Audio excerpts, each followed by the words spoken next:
Welcome back, ladies and gentlemen. My name is coopzilla, and I am going to be bringing you another StarCraft 2 broadcast between Liquid Huck and EG Idra. Yes, ladies and gentlemen, I am very excited to be bringing you this today. Although I have to tell you, this is not a new game. This game is a couple months old. It was played at MLG Dallas. And I know that other casters have cast this game before. I think Husky might have cast one or two or all three games, but I don't remember them. And so I am excited. I haven't seen Huck play in a long time, and I will be bringing this to you right now, and I hope that you enjoy it as much as me. If you have seen this before, sometimes watching a replay the second time you see something interesting even though you watched it the second time. So this map that they are playing on right now is actually the MLG version of Crossfire. I think it's Crossfire SE or something like that. But it is a long map. You see it on the mini map. It is a very tall map. But there are quite a few expansion points for each player. This map could get divided in half right around here. But we'll see if it goes that long.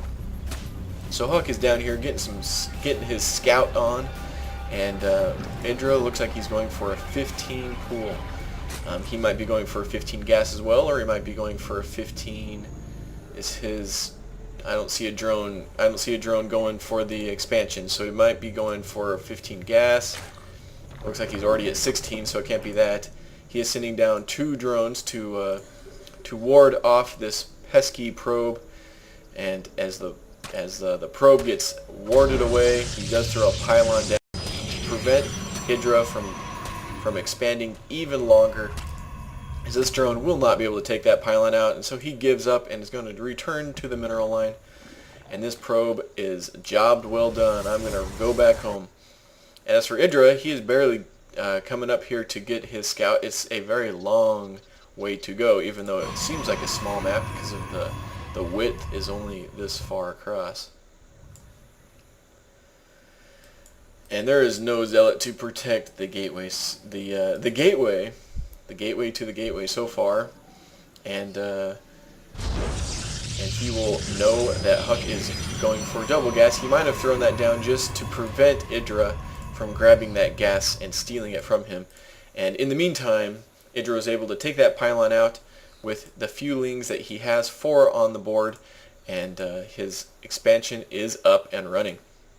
So these lings will be very valuable to Idra in the very near future, as they provide great scouting. They also provide no more scouting from Huck, because if he sent out a probe or a zealot to scout, these 4 lings would be able to take them out pretty easily. And this drone will die very soon to the stalker, and there he goes. That stalkers do lots of damage to drones, and they are much faster as well. So I thought Huck was going to push out there for a bit, but it turns out he just kind of feigned it a little bit, maybe to let Idra know that he means business, because Huck means business. He's actually been in South Korea for a while playing for a professional team, moved to South Korea to become better. And this probe is going to be getting on by, but not so, says this queen. Not that he would find anything out, just that metabolic boost is on the way, and nothing is going on, really, for Idra right now. Just droning up pretty hard. Let's see the income right now. Where's the income? So 26 to 24, that's pretty good for a Zerg player early game, especially when you have to get out overlords and Zerglings with your larva. And the sacrificial overlord is scooting on in, and doesn't look like he's going to see anything. Huck does have 3 gateways. I don't see any hidden, and Idra will be able to spot that. So he sees the 3 gateways. He does see a pylon down here. That says to pretty much every Zerg player that the Protoss is choosing to fast expand. Not fast expand, but 3-gate expansion. That's where the Protoss player gets out 3 gateways, places a pylon at the bottom of their ramp, and maybe another pylon in here to warp in the extra units, and then they throw down the Nexus. And these units will defend this Nexus as it morphs in. And looks like Huck has researched hallucination, and he's going to be sending this hallucinated Phoenix out to do some scouting, and that is always a good thing to get the scouting on right around the 7-8 minute mark, because epic force field from Huck to prevent the Zerglings from running in and scouting what's going on. The reason Idra wants to scout so badly, and now he's in, because some Protoss choose to go a feigning 4-gate. They'd actually get 4 gates and then cancel this Nexus right at the last second, and then push out with the 4-gate, and a macroing Zerg wouldn't be able to hold it off. But it looks like Idra is actually droning up quite hard, but also building up a pretty sizable army right here. Excuse me.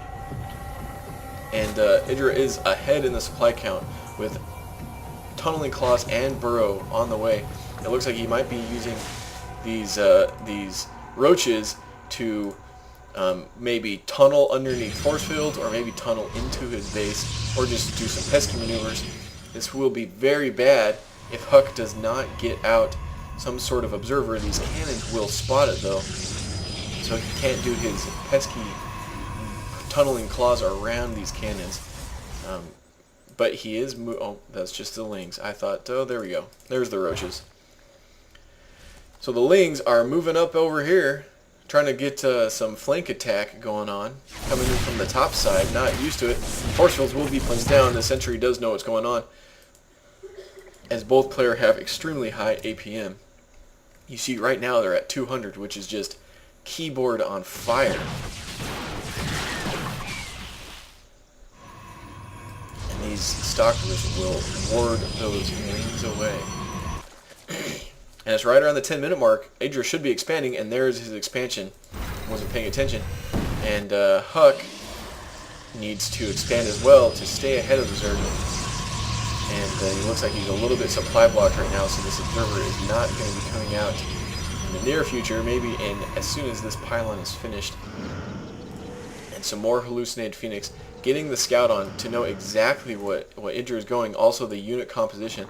He will see all these roaches just hanging out down here as these queens are pushing them away, and Idra must know that these are hallucinated Phoenix because they do no damage to the overlords that they shoot. You see that no damage is done.